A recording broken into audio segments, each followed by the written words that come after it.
ठंड में चट्टानों पर बसा गरीब ससुराल। चारों तरफ ऊंचे ऊंचे पहाड़, उनके बीच एक छोटा सा गांव और भयंकर ठंड और साथ ही बर्फ लगातार गिर रही होती है। एक घर के अंदर एक कोने में मिट्टी का चूल्हा रखा होता है जिसके सामने गौरी बैठी होती है। उसके हाथ ठंड से लाल होते हैं। चूल्हे के पास माचिस की ढेर सारी जली तीलियां बिखरी पड़ी होती हैं। गौरी कांपते हाथों से फिर एक माचिस की तीली जलाने की कोशिश करती है। माचिस जलते ही हवा के झोंके से बुझ जाती है। माँ जी, मुझे तो लगता है आज खाना बिल्कुल नहीं बन पाएगा। घर में गैस तो है ही नहीं और ये चूल्हा जल भी नहीं रहा है। बेटा, अब क्या कर सकते हैं? बाहर देखो कितनी ज्यादा बर्फबारी हो रही है। लकड़ियाँ लाने कौन जाएगा? जो भी लकड़ी है सब गीली हो चुकी है। आज तो इन्हीं से काम चलाना पड़ेगा। इस ठंड में अगर आग नहीं जली तो सबकी हालत खराब हो जाएगी। इसी बीच रिया और आयुष कोने में बैठे बैठे कांप रहे होते हैं। रिया अपने हाथों को मुंह के पास ले जाकर फूंक मारती है। भाभी, हमें तो बहुत ज्यादा भूख लग रही है और ठंड में भूख का असर और भी ज्यादा भयानक हो जाता है। हाँ भाभी, पेट में तो जैसे आग लगी है और बाहर ठंड से पूरा शरीर जम रहा है। मैं पूरी कोशिश कर रही हूँ रिया, लेकिन ये चूल्हा बिल्कुल भी साथ नहीं दे रहा है। वो एक गीली लकड़ी उठाती है, उसे चूल्हे पर रखकर माचिस जलाती है, पर चूल्हा नहीं जलता। शाम होने तक बर्फ गिरना कुछ कम होता है, लेकिन ठंडी हवा पहले से भी ज्यादा तेज हो चुकी थी। दरवाजा खुलता है, राघव अंदर आता है और उसके कपड़े बर्फ से भीगे होते हैं। वो अपने हाथ झाड़ता है और गौरी की तरफ देखता है। गौरी, आज खाने में क्या बना है? आज तो खाने में सुबह से कुछ भी नहीं बना। लकड़ियाँ भी नहीं चली और घर में कुछ भी खाने को नहीं है। ठंड इतनी ज्यादा थी कि मैं सब्जी लेने भी नहीं जा पाई। चलो कोई बात नहीं। चट्टानों के बीच रहने का यही तो नुकसान है। पहाड़ देखने में बड़े सुंदर लगते हैं, लेकिन जो रहता है उसको समझ आता है यहाँ का जीवन कैसा है। ये लो, मूंगफली पकड़ो। ये आप कहाँ से लाए हो? मूंगफली खाए हुए इतने दिन हो गए हैं। मेरा तो बड़ा मन था। आज मालिक सबको मूंगफली बांट रहे थे, मैंने खुद नहीं खाई, सोचा घर ले जाऊं। आज सब मिलकर मूंगफली खा लेंगे। रिया और आयुष की आंखों में हल्की चमक आ जाती है। सब लोग जमीन पर पास पास बैठ जाते हैं और मूंगफली खाकर सो जाते हैं। शकुंतला देवी और रमेश जी अपने छोटे से कमरे में चले जाते हैं।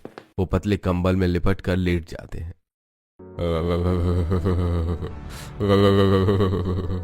अरे आज तो ठंड एकदम शरीर को चीर कर निकल रही है, बिल्कुल भी नींद नहीं आ रही। आप सही कह रहे हो। आज तो ये गरीबी और ठंड मिलकर हमारे शरीर को तोड़ देगी और ऊपर से ये चट्टानी इलाका।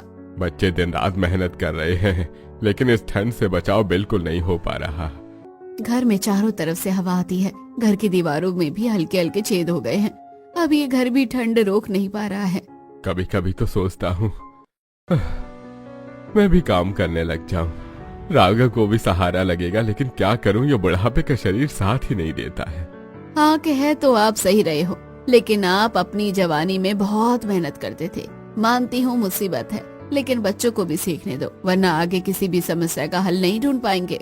रमेश जी करवट लेकर सोने की कोशिश करते हैं और उनकी आंखें नम हो जाती हैं। अगली सुबह अंधेरा अभी पूरी तरह छटा भी नहीं है। चारों तरफ बर्फ जमी होती है। गौरी पतली सी ऊनी शॉल लपेटे कांपते कदमों से घर के बाहर निकलती है। सामने वही ऊंची चट्टान होती है। गौरी धीरे धीरे चट्टान पर चढ़ने लगती है। फिसलन इतनी ज्यादा है कि हर कदम सोच समझ कर रखना पड़ता है और वो खुद से बड़बड़ाती है। इतनी कड़कड़ाती ठंड में सुबह सुबह सब्जी लेने बाहर जाना पड़ता है। अगर जरा भी लेट हो जाओ तो मंडी से सारी ठीक ठाक सब्जी खत्म हो जाती है। हवा का तेज झोंका आता है। गौरी का शॉल उड़ने लगता है। वो उसे कसकर पकड़ती है और कई बार उसके पैर फिसलते हैं, लेकिन वो खुद को संभाल लेती है और जैसे तैसे मंडी पहुंच जाती है। फिर गौरी जल्दी जल्दी सस्ती और बची खुची सब्जियां चुनती है और चली जाती है। सब्जियों का वजन कंधों पर और सामने फिर वही चट्टान होती है। गौरी चट्टान पर चढ़ती है, फिर उतरती है और आखिरकार घर पहुंच जाती है। आज सबको गर्मा गर्म खाना दूंगी ताकि सब खुश हो जाए। माना पहाड़ों पर जीवन मुश्किल है, लेकिन हम छोटी छोटी चीजों से खुशी ढूंढ सकते हैं। घर पहुंचकर वो बिना देर किए चूल्हे के पास बैठ जाती है। गीली लकड़ियां चूल्हे में डालती है और आग जलाने की कोशिश करती है। इस बार आग तो पकड़ लेती है, लेकिन गीली लकड़ियों की वजह से काला सा धुआं उठने लगता है। कुछ ही देर में पूरा घर धुएं से भर जाता है। सबकी आंखों में जलन के साथ साथ खांसी भी होने लगती है। अभी आंखें चल रही हैं। बेटा, इस धुएं को खत्म करो, मुझे तो सांस लेने में भी दिक्कत हो रही है। राघव जल्दी से घर का गेट खोल देता है। सब मिलकर धुआं बाहर निकालने की कोशिश करते हैं, लेकिन जैसे ही गेट खुलता है तेज ठंडी हवा अंदर घुस जाती है। पर्दे उड़ने लगते हैं। सब लोग और ज्यादा कांपने लगते हैं। आयुष खांसते खांसते बोलता है। अरे भाभी, ये तो पूरे घर में धुआं ही धुआं हो गया। इसका वीडियो बनाकर डालूं नेट पर। जिन पहाड़ों को लोग दूर से पसंद करते हैं उन्हें यहाँ का असली जीवन पता चल जाएगा। लकड़ियाँ गीली थी ना, इसी वजह से हो गया। अब तो इन्हीं लकड़ियों से काम चलाना पड़ेगा। अगली सुबह घर के अंदर शकुंतला देवी कंबल में लिपटी होती है। उनकी सांसें तेज चल रही होती है, चेहरा पीला पड़ जाता है और होंठ नीले पड़ने लगते हैं। हाथ पैर बर्फ की तरह ठंडे हो जाते हैं। बाबूजी, मम्मी जी, देखो आपके होंठ कितने नीले पड़े हैं, ये ठीक नहीं लग रहा है। राघव आगे बढ़कर उनका हाथ पकड़ता है और अपनी माँ की ऐसी हालत देखकर डर जाता है। इनका शरीर तो बिल्कुल ठंडा हो गया है। राघव जैसे ही बाहर देखता है, भयानक बर्फबारी हो रही होती है। रास्ते ढक चुके होते हैं। आसपास कई किलोमीटर तक कोई अस्पताल नहीं होता। सब लोग शकुंतला को नीचे चट्टान से लेकर जाते हैं। काफी देर की मशक्कत के बाद वो अस्पताल पहुंच जाते हैं। डॉक्टर शकुंतला देवी का चेकअप करते हैं। ये बहुत ज्यादा ठंड में रहती है, इसी वजह से इनके शरीर में ठंड जम गई है। न कुछ दिन गर्म जगह पर रखना होगा और गर्म चीजें जैसे सूप, काढ़ा, गर्म दूध, ये सब जरूरी है। लापरवाही हुई तो हालत बिगड़ सकती है। डॉक्टर कुछ दवाइयां देते हैं और समझाकर घर भेज देते हैं। वापसी के रास्ते में शकुंतला देवी चुप रहती है। मेरे बच्चे को ठंड में तड़पते रहते हैं, मैं कहाँ गर्म जगह पर रहूंगी, जो होगा देखा जाएगा। घर पहुंचते ही गौरी उनकी पूरी जिम्मेदारी अपने ऊपर ले लेती है। घर में जो भी थोड़ा बहुत सामान होता है उसी से वो तरह तरह के काढ़े बनाती है। कभी हल्का सूप, कभी गर्म पानी में तुलसी के पत्ते डालकर देती है। गौरी एक कटोरी में सूप लेकर आती है। मम्मी जी, ये गर्म सूप पीजिए, वरना आपकी तबीयत और ज्यादा बिगड़ जाएगी। बेटा, गरीबी में वैसे ही हमारे पास पैसे नहीं है और तू इतनी सारी चीजें मेरे अकेले के लिए क्यों बना रही है? ये सब मेरे गले से भी नहीं उतरता। मुझे बिल्कुल अच्छा नहीं लगता कि मेरे बच्चे भूखे सोए और मैं ये सूप पीती जाऊं। गौरी उनके पास बैठ जाती है और उनका हाथ अपने हाथ में ले लेती है।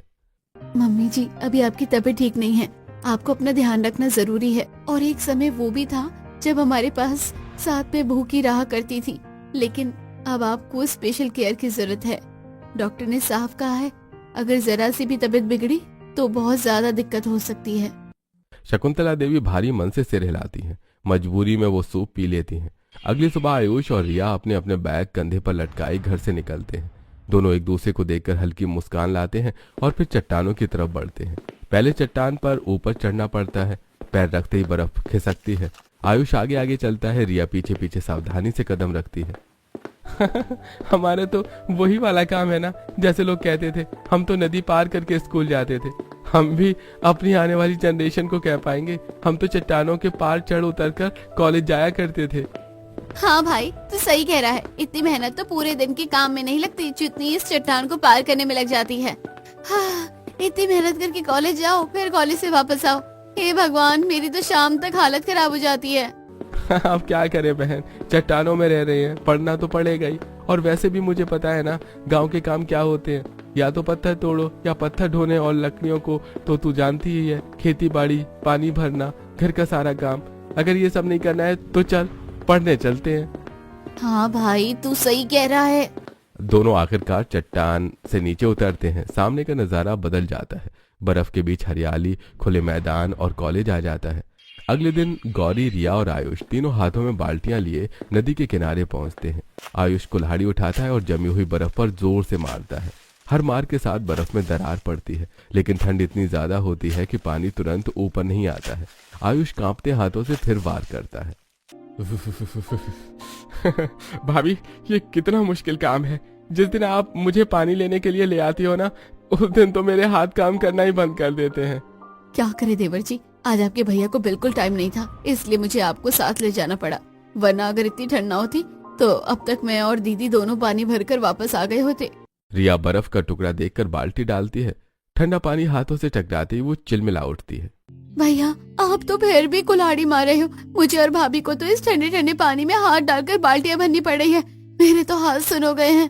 वो अपनी उंगलियां हिलाने की कोशिश करती है। हमें ही पता है हम कैसे कैसे पानी भर रहे हैं।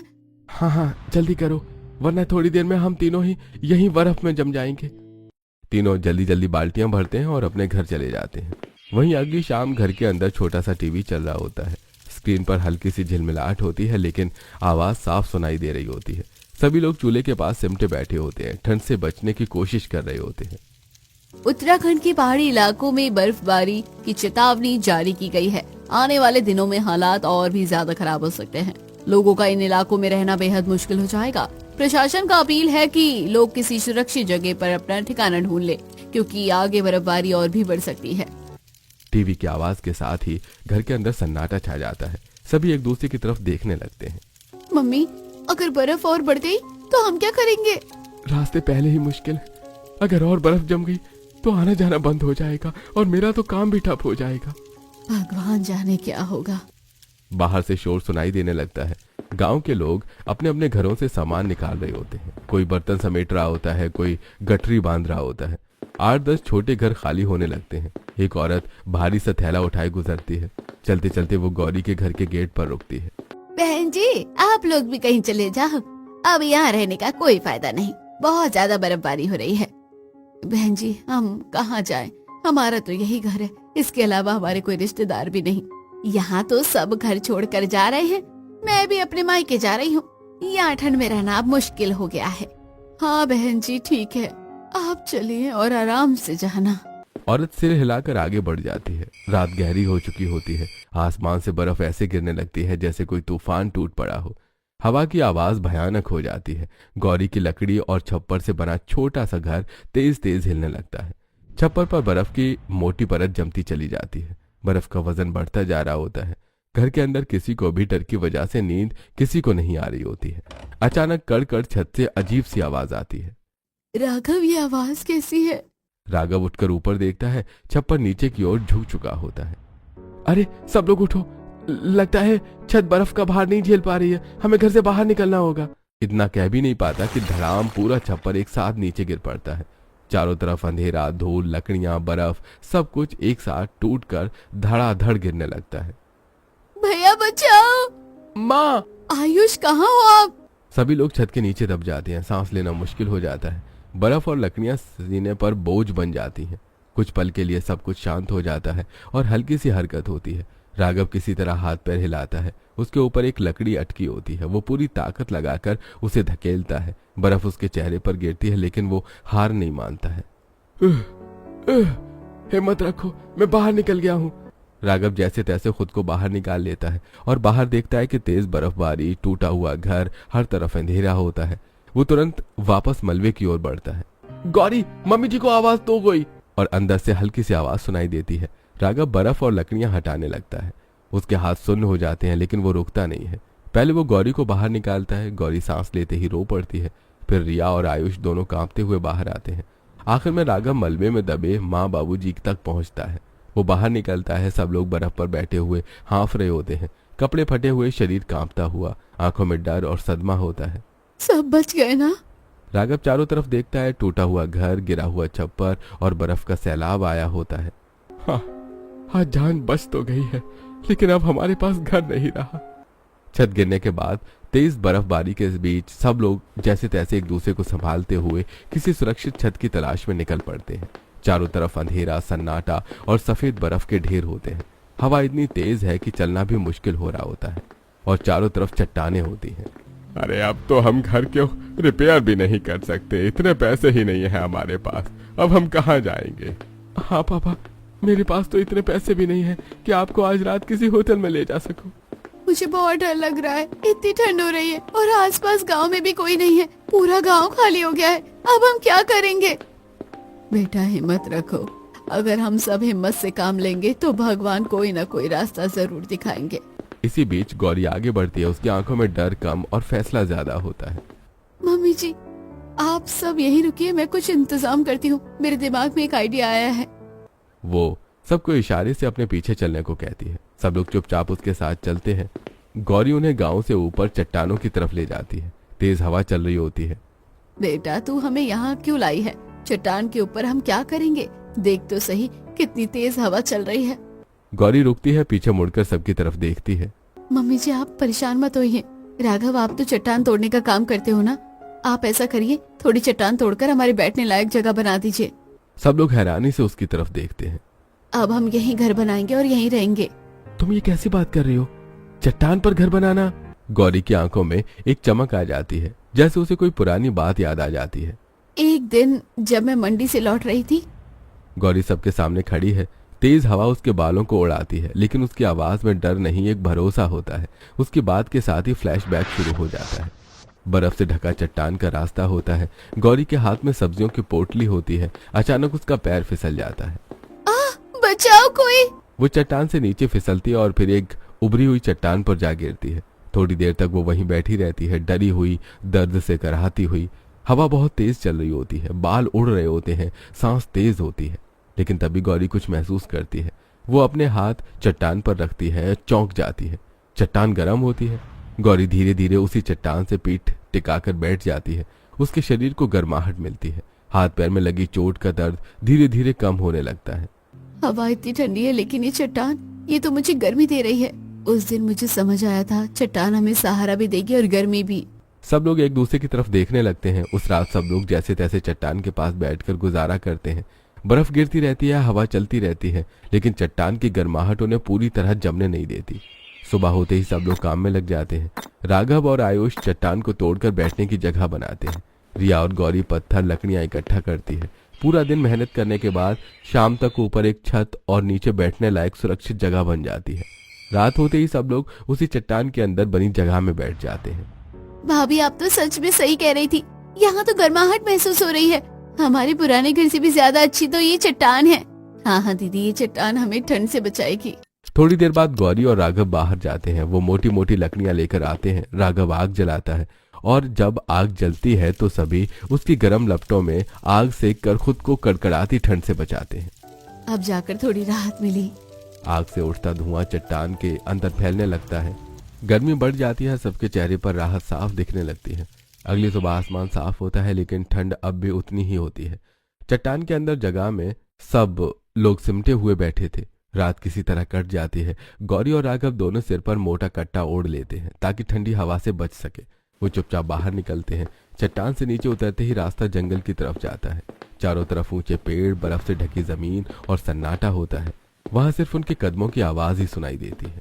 यहाँ तो जंगली फल होते हैं ना, शायद आज मिल जाए तो अच्छा होगा। हम पेट भर सकते हैं, वैसे भी बहुत भूख लगी है। दोनों मिलकर झाड़ियों और पेड़ों के पास जाते हैं। कुछ सूखे ताजे पहाड़ी फल, बेर जैसे छोटे छोटे फल और कुछ खाने लायक जंगली फल इकट्ठा करते हैं। ठंड से कांपते हुए लेकिन खुश होकर वापसी में राघव फल की पोटली संभालते हुए बोलता है, आज हम सबको यही फल खाकर रात गुजारनी होगी और कल से हमें इस घर को पूरा बनाना है। हाँ, अब पीछे लौटने का रास्ता नहीं है। यहीं से अपना नया जीवन शुरू करेंगे। अब हमारा चट्टान का घर होगा। चट्टान के अंदर सब लोग बैठकर वही फल खाते हैं। खाना साधारण होता है, लेकिन पेट भरने जितना मिल जाता है। सब लोग एक एक करके चट्टान में लेट जाते हैं। बाहर ठंड होती है, लेकिन अंदर चट्टान की गर्माहट होती है। अगली सुबह सूरज की हल्की रोशनी चट्टान की दरारों से अंदर आती है। आज से हमें ये पूरा घर बनाना होगा। वो पत्थरों को सलीके से जमाकर एक छोटा सा चूल्हा बना देती है, ऐसा कि धुआं ऊपर की दरार से बाहर निकल जाता है। राघव, यह थोड़ा और पत्थर काट दीजिए, यह चूल्हा ठीक बैठेगा। हाँ, मैं अभी करता हूँ। तुम बता दो मुझे क्या क्या करना है। आप पहले यही बनाइए, क्योंकि सबको भूख लगी है और खाना भी बनाना है, वरना हमारी भी बैटरी ऑफ हो जाएगी थोड़ी देर में। हाँ, ये बात तो सही कही तुमने। मेरे पेट में तो चूहे दौड़ने लगे खाने के नाम से। गौरी हंसती और राघव हथौड़ा और छेनी लेकर चट्टान तराशने लगता है। हर वार के साथ चट्टान से एक नई शक्ल निकल आती है। अरे तुम सोचो, मैं बना दूंगा। आप भी तो काम ही कर रहे हैं, मैं भी आपकी मदद कर देती हूँ। आप अकेले कब तक करेंगे? दूसरी तरफ गौरी एक बैठने की जगह बनाती है। पत्थरों को इस तरह जमाती है कि पीठ टिकाकर बैठा जा सके। फिर वो दीवार से सटाकर लेटने की जगह बनाती है। ऊपर पत्थर, नीचे सूखी लकड़ियां और कपड़े बिछा देती है। भाभी, आपने तो पूरे घर का नक्शा बना दिया। जब मजबूरी होती है ना, तब दिमाग खुद रास्ता ढूंढ लेता है। राघव हर काम में गौरी का हाथ बटाता है। कहीं पत्थर तोड़ता है, कहीं छत को मजबूत करता है, कहीं चूल्हे के धुएं निकलने का रास्ता चौड़ा करता है। शाम तक चट्टान से चूल्हा तैयार, बैठने की जगह बन चुकी थी, लेटने का कोना बन जाता है और छत पहले से ज्यादा मजबूत हो चुकी है। गौरी चूल्हे में लकड़ी लगाकर आग जलाती है। अब ये सच में घर लगने लगा है। कभी सोचा नहीं था कि मेरा ससुराल चट्टानों में होगा। घर वही होता है जहाँ मेहनत और साथ हो। सुबह सुबह गौरी हाथ में छोटी सी लोहे की छेनी और हथौड़ी लेकर चट्टान के कोने को बराबर कर रही होती है। राघव पास ही भारी पत्थरों को खिसकाकर दीवार की तरफ जमा रहा होता है। धीरे करना गौरी, हाथ दुख जाएगा, और वैसे भी तुम्हें ये सब करने की जरूरत नहीं है, मैं हूं ना। आप भी कब तक करेंगे? मैं इस समय नाजुक नहीं बन सकती, लेकिन जब अपना घर बन रहा है तब ये दर्द अच्छा लगता है। थोड़ी दूर सास ससुर बैठे होते हैं। सास सूखी लकड़ियां तोड़ रही होती है और ससुर उन लकड़ियों को चूल्हे के पास सलीके से रख रहे होते हैं। पहले सोचती थी अब हमारी उम्र हो गई है, हम क्या ही कर पाएंगे, पर इस चट्टान पर बैठकर काम करते हुए मन फिर जवान हो गया है। अरे जब बच्चे साथ हो तो बूढ़े हाथ भी मजबूत हो जाते हैं। रिया और आयुष पासी पत्थरों को उठाकर एक सीध में जमा कर रहे होते हैं। काम के बीच बीच में मजाक चल रहा होता है। अरे भाभी, ये पत्थर तो हमारे रिश्तों जैसे हैं, अलग अलग, भारी भरकम, लेकिन साथ में टिके नहीं तो मजबूत दीवार बन जाती है। हाँ, ये चट्टान हमें सिर्फ सहारा नहीं दे रही है, ये हमें सिखा रही है कि मजबूत बनने के लिए टूटना भी पड़ता है। कुछ देर बाद सब लोग एक साथ बैठ जाते हैं। पत्थर की बनी चौकी पर गरम चाय रखी होती है, भाप उठती है, सब हाथ सेक लेते हैं। कभी सोचा था कि चट्टान पर बैठकर हम इतना सुकून महसूस करेंगे? हमें लगा था जिंदगी में हमें किनारे कर दिया है, पर इस चट्टान ने हमें फिर से एक साथ खड़ा कर दिया। जब परिवार साथ हो तो चट्टान भी घर बन जाते हैं। गौरी, इस बहादुरी और मेहनत ने हमें चट्टान का सहारा दे दिया बेटा। तुमने इस घर की लक्ष्मी होने का फर्ज बखूबी निभाया है। अगले दिन सुबह चट्टान के ऊपर बनी जगह से हल्की धूप अंदर आती है और चट्टान में एक अलग सी गर्माहट फैली होती है। गौरी जल्दी उठ जाती है, उसकी आंखों में अलग ही चमक होती है। वो तैयार होकर चट्टान से नीचे उतर जाती है सब्जियों के लिए। पहले इसे करने में उसे लगभग 3 घंटे लग जाते थे, लेकिन अब चट्टान पर रहते हुए उसका रास्ता सुरक्षित और जल्दी हो गया है। वो बाजार से लौटती है, हाथ में हल्की पोटली, लेकिन चेहरे पर मुस्कान होती है। घर पहुंचती शकुंतला देवी चौंक कर बोलती है, अरे बेटा, तू बड़ी जल्दी आ गई। पहले तो तुझे 3-4 घंटे लगते थे घर आने में। मम्मी जी, अब कुछ नहीं करना, बस चट्टान से नीचे आना है, बाकी बाजार और सब कुछ वही है, अब वहाँ ज्यादा परेशानी नहीं होगी। हाँ, ये तो बहुत अच्छी बात है, चट्टान की वजह से हमारी आधी मुसीबत खत्म हो गई है। मम्मी जी, धीरे धीरे हम सबको चट्टान पर रहने की आदत डाल लेनी चाहिए, क्योंकि अब हमारा यही एकमात्र सहारा है। एक दिन राघव काम से लौटता है, हाथ में राशन की भारी भारी पोटलियां। गौरी तुरंत काम में लग जाती है। चट्टान के अंदर उसने पहले ही हर चीज के लिए जगह बना रखी होती है। एक तरफ चूल्हा, दूसरी तरफ बैठने की जगह और बीच में डाइनिंग टेबल के लिए अलग अलग पत्थर लगा रखे होते हैं। छोटी छोटी टेबल काटी होती हैं। राघव और गौरी मिलकर सब्जियां काटते हैं, दाल बनाते हैं। रिया और आयुष पत्थरों पर बैठकर खाना तैयार करते हैं और हंस रहे होते हैं। राघव कटोरी में दाल डालता है, गौरी पराठा निकालती है। सब एक साथ बैठते हैं और खाना खाते हैं। बेटा, तूने हमारा घर इतना अच्छा बना दिया है, हमें तो लगा था अब हम बेकार हो गए हैं, लेकिन तूने तो चट्टान पर ही इतना सुंदर घर बना दिया है। अरे हाँ बेटा, अब तो हम चट्टान पर रहने वाला ससुराल बन गए। सब हंस पड़ते हैं। भाभी, सच में कमाल कर दिया, यहाँ तो हर जगह गर्माहट है, आराम है और मजा भी। भाभी, आपने तो सच में जादू कर दिया है, यहाँ रहना अब हमें पसंद आने लगा है। भाभी, अगर आप नहीं होती तो शायद हमारा परिवार टूट ही जाता। हाँ गौरी, अगर तुम न होती तो हम सब शायद बर्फ और ठंड में खो जाते। सारा परिवार अब अपने नए घर में ढल गया है। सुबह सब्जियां लेने जाना अब आसान है। दाल भात और पराठा चट्टान के भीतर गर्म चूल्हे पर बनता है। बैठने और खाने के लिए सुरक्षित जगह भी हो गई। रात में आग की गर्माहट और धुआं फैलाकर पूरे परिवार को आराम मिलता है। हमें लगता है कि हमारे पास अब कुछ नहीं बचा, लेकिन ये चट्टान और हमारी मेहनत सच में हमें सब कुछ दे गई। अब तो ये हमारा नया घर है। बर्फ और ठंड से डरना अब पुरानी बात हो गई। गौरी और राघव एक दूसरे की तरफ देखते हैं, चुपचाप, लेकिन आंखों में समझदारी और प्यार दिखता है। रिया और आयुष पत्थर की टेबल पर बैठकर हंसी मजाक करते हैं। रिया कहती है, देखो भाभी, यहाँ बैठकर खाना कितना अच्छा लगता है। हमारे पुराने घर में भी ये सुख कभी नहीं था। बस यही है परिवार की ताकत, मेहनत, धैर्य और एक दूसरे के साथ। अब हम सब सुरक्षित हैं, चाहे कितनी भी बर्फ पड़े, चाहे कितनी भी ठंड हो। हमारा परिवार एक साथ है और इतनी मुसीबत के साथ सब अच्छा हो गया।